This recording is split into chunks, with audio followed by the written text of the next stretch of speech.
রাখি বন্ধন বা রাখি পূর্ণিমা উৎসবটি ভাই বোনের পবিত্র সম্পর্কের এক নিবিড় উদযাপন। তবে বর্তমানে শুধুই ভাই বোনের মধ্যে এই উৎসব সীমাবদ্ধ নেই। আপামর ভারতবাসীর মধ্যে ধর্ম বর্ণ নির্বিশেষে পারস্পরিক সৌভ্রাতৃত্ব বৃদ্ধির জন্য রাখি পূর্ণিমা পালিত হয়ে থাকে। হিন্দু ছাড়াও জৈন এবং শিখ সম্প্রদায়ের মধ্যেও রাখি বন্ধন পালনের চল রয়েছে। পুরাণের কাহিনী থেকে শুরু করে ভারতের স্বাধীনতা পূর্ব ইতিহাসে এবং আধুনিক চলচ্চিত্রে রাখি পূর্ণিমার উদযাপন বিশেষভাবে লক্ষ্য করা যায়। রাখি পূর্ণিমার ঠিক 5 দিন আগে ঝুলন উৎসব শুরু হয় এবং রাখি পূর্ণিমার 7 দিন পর জন্মাষ্টমী উৎসব অনুষ্ঠিত হয়। প্রতি বছর শ্রীকৃষ্ণের এই দুই লীলার মাঝে শ্রাবণ মাসের পূর্ণিমা তিথিতে রাখি পূর্ণিমা অনুষ্ঠিত হয় বলে এর আরেক নাম শ্রাবণী পূর্ণিমা। ভারতীয় পুরাণে অনেকবার অনেক রকমের কাহিনী তৈরি হয়েছে এই রাখি পূর্ণিমার প্রচলনকে কেন্দ্র করে। মহাভারতের বর্ণনা অনুযায়ী কৃষ্ণ পাণ্ডব পত্নী দ্রৌপদীকে অত্যন্ত স্নেহ করতেন। কৃষ্ণের নিজের বোন সুভদ্রা একবার অভিমান ভরে কৃষ্ণকে জিজ্ঞাসা করেছিলেন দ্রৌপদীর প্রতি তার এই স্নেহের কারণ, যার উত্তরে কৃষ্ণ বলেছিলেন সময় এলেই সুভদ্রা কারণ বুঝতে পারবে। একদিন যখন কোনোভাবে কৃষ্ণের হাত কেটে যায় তখন সুভদ্রা রক্ত বন্ধ করার জন্য কাপড় খুঁজছিলেন। তখন সেখানে উপস্থিত এক মুহূর্ত দেরি না করে নিজের মূল্যবান রেশম শাড়ি ছিঁড়ে কৃষ্ণের হাত বেঁধে দেন, যার ফলে কিছুক্ষণের মধ্যেই রক্তপাত বন্ধ হয়। কৃষ্ণ তখন দ্রৌপদীকে প্রতিশ্রুতি দেন বোন দ্রৌপদীর প্রতিটি সুতোর প্রতিদান দেবেন তিনি, এবং পরে কৃষ্ণ দ্রৌপদীকে কৌরবদের রাজসভায় চরম কলঙ্ক থেকে রক্ষাও করেছিলেন। এর ফলে সুভদ্রা বুঝতে পেরেছিলেন কেন কৃষ্ণ দ্রৌপদীকে এত স্নেহ করেন। ভাগবত পুরাণ এবং বিষ্ণু পুরাণ মতে বিষ্ণু দৈত্যরাজ বলিকে যুদ্ধে হারালেও বলি তাকে নিজের প্রাসাদে থাকতে বাধ্য করে।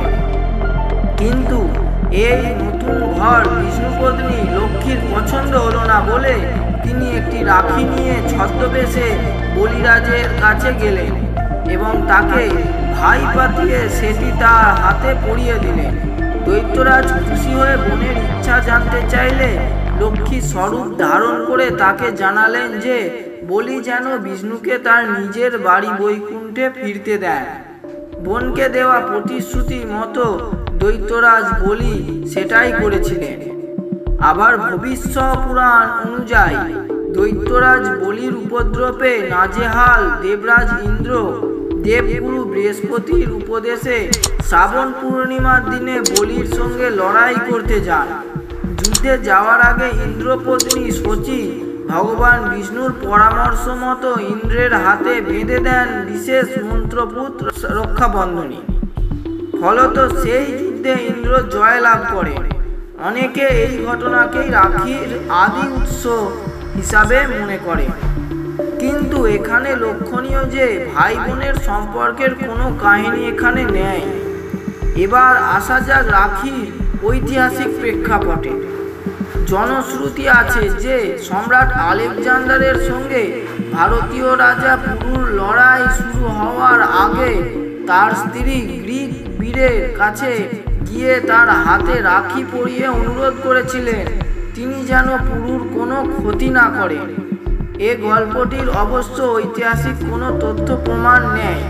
হয়তো রাখিকে একটি ঐতিহাসিক ভিত্তি দেওয়ার জন্যেই এই কাহিনীর প্রচলন করা হয়। আরও একটি কাহিনী অনুযায়ী গুজরাটের সুলতান বাহাদুর শাহ চিতোর আক্রমণ করতে এলে সেখানকার বিধবা রানী কর্ণাবতী মুঘল বাদশাহ হুমায়ুনকে রাখি পাঠিয়ে তার কাছে সাহায্যের অনুরোধ জানায়।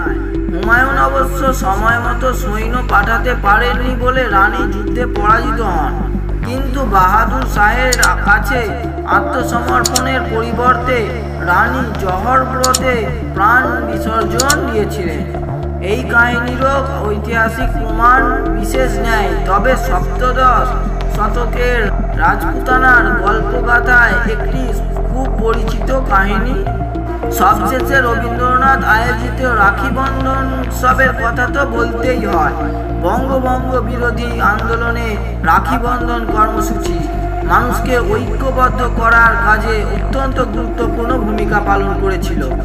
1905 সালে 17 সেপ্টেম্বর কলকাতার সাবিত্রী লাইব্রেরি স্বধর্ম সমিতির বিশেষ অধিবেশনে রবীন্দ্রনাথ সভাপতির ভাষণে প্রস্তাব রাখেন 1905 সালের 16 অক্টোবর থেকে ব্রিটিশ সরকারের ঘোষণা অনুযায়ী বঙ্গভঙ্গ আইন কার্যকর হলে সেদিন বাড়িতে বাড়িতে অরন্ধন পালিত হবে।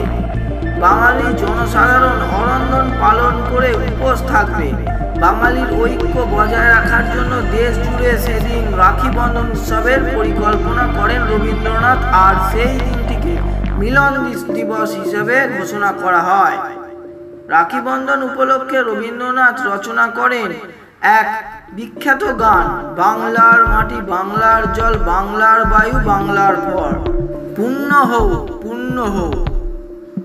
7ই আগস্ট বাগবাজারে রায় পশুপতিনাথ বসুর বাড়িতে আয়োজিত এক বিজয়া সম্মিলনী অনুষ্ঠানে রবীন্দ্রনাথ আমন্ত্রিত হন। বিজয়া সম্মিলনী মূলত হিন্দুদের অনুষ্ঠান। রবীন্দ্রনাথ লক্ষ্য করেছেন বঙ্গভঙ্গ বিরোধী আন্দোলনের মধ্যে এক পেশে সাম্প্রদায়িক পরিমণ্ডল তৈরি হচ্ছিল। সমস্ত প্রতীক গৃহীত হয়েছিল হিন্দু ধর্ম থেকে। এর ফলে অহিন্দুদের মনে সাম্প্রদায়িক ভাবনার প্রকাশ হতে পারে। তিনি উপলব্ধি করেছিলেন বাংলা কেবল হিন্দুদের একার বাসস্থান নয়, হিন্দু, মুসলমান, বৌদ্ধ, খ্রিস্টান সকল মানুষের সহাবস্থান।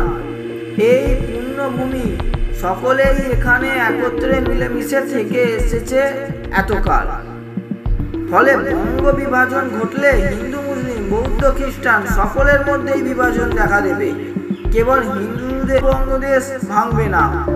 আর তাই বঙ্গভঙ্গ রোধ করতে হলে সকল মানুষের অংশগ্রহণ আবশ্যিক। রবীন্দ্রনাথ তাই স্পষ্টত ভেবেছেন যে বঙ্গভঙ্গ বিরোধী আন্দোলনের এই হিন্দু প্রতীকগুলি মুসলমানদের কাছে টানার বদলে আরও মানসিকভাবে সংস্কৃতিগতভাবে দূরে সরিয়ে দেবে। তাই হিন্দু মুসলমান নির্বিশেষে বিজয়া সম্মিলনীতে আহ্বান করেন রবীন্দ্রনাথ। তার হাত ধরেই বাংলায় রাখি পূর্ণিমার প্রচলন এক অন্য মাত্রা পায়। ধর্মীয় গণ্ডি থেকে বেরিয়ে মানবতার উৎসব হয়ে ওঠে রাখি বন্ধন।